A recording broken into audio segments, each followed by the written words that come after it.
Isaiah chapter 37. On hearing this report, King Hezekiah tore his clothes, put on sackcloth, and entered the house of the Lord.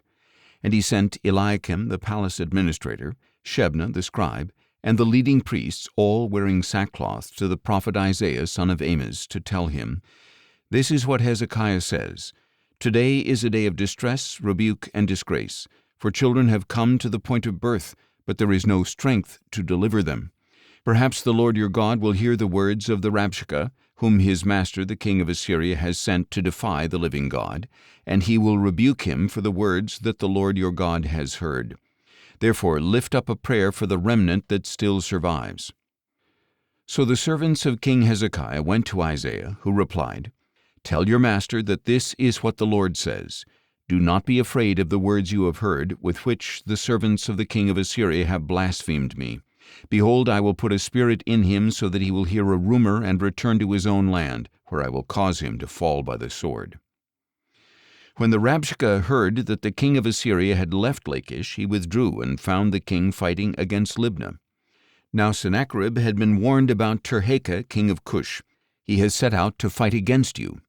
On hearing this, Sennacherib sent messengers to Hezekiah, saying, "Give this message to Hezekiah, king of Judah.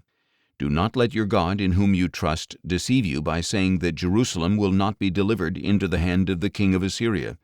Surely you have heard what the kings of Assyria have done to all the other countries, devoting them to destruction. Will you then be spared? Did the gods of the nations destroyed by my fathers rescue those nations, the gods of Gozan, Haran, and Rezeph, and of the people of Eden in Telasar? Where are the kings of Hamath, Arpad, Sepharvaim, Hena, and Ivah?" So Hezekiah received the letter from the messengers, read it, and went up to the house of the Lord and spread it out before the Lord. And Hezekiah prayed to the Lord, "O Lord of hosts, God of Israel, enthroned above the cherubim, you alone are God over all the kingdoms of the earth. You made the heavens and the earth. Incline your ear, O Lord, and hear. Open your eyes, O Lord, and see. Listen to all the words that Sennacherib has sent to defy the living God. Truly, O Lord, the kings of Assyria have laid waste all these countries and their lands. They have cast their gods into the fire and destroyed them, for they were not gods, but only wood and stone, the work of human hands. And now, O Lord our God, save us from his hand, so that all the kingdoms of the earth may know that you alone, O Lord, are God." Then Isaiah son of Amoz sent a message to Hezekiah. "This is what the Lord, the God of Israel, says. Because you have prayed to me concerning Sennacherib king of Assyria, this is the word that the Lord has spoken against him. The virgin daughter of Zion despises you and mocks you. The daughter of Jerusalem shakes her head behind you. Whom have you taunted and blasphemed? Against whom have you raised your voice and lifted your eyes in pride? Against the Holy One of Israel. Through your servants you have taunted the Lord, and you have said, 'With my many chariots I have ascended to the heights of the mountains, to the remote peaks of Lebanon. I have cut down its tallest cedars, the finest of its cypresses. I have reached its farthest heights, the densest of its forests. I have dug wells and drunk foreign waters. With the soles of my feet I have dried up all the streams of Egypt. Have you not heard? Long ago I ordained it. In days of old I planned it.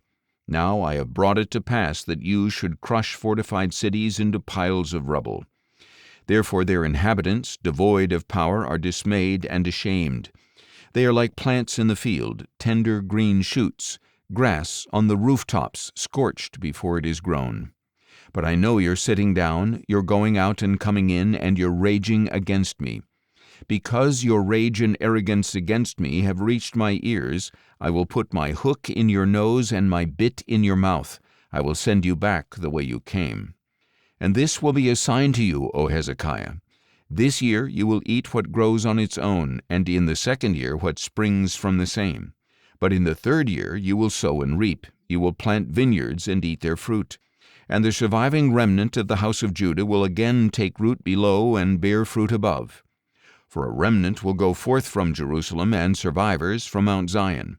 The zeal of the Lord of hosts will accomplish this. So this is what the Lord says about the king of Assyria. He will not enter this city or shoot an arrow into it. He will not come before it with a shield or build up a siege ramp against it. He will go back the way he came, and he will not enter this city, declares the Lord. I will defend this city and save it for my own sake and for the sake of my servant David." Then the angel of the Lord went out and struck down 185,000 men in the camp of the Assyrians.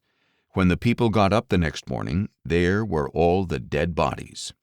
So Sennacherib king of Assyria broke camp and withdrew. He returned to Nineveh and stayed there. One day, while he was worshipping in the temple of his god Nisroch, his sons Adramelech and Sharezer put him to the sword and escaped to the land of Ararat. And his son Esarhaddon reigned in his place.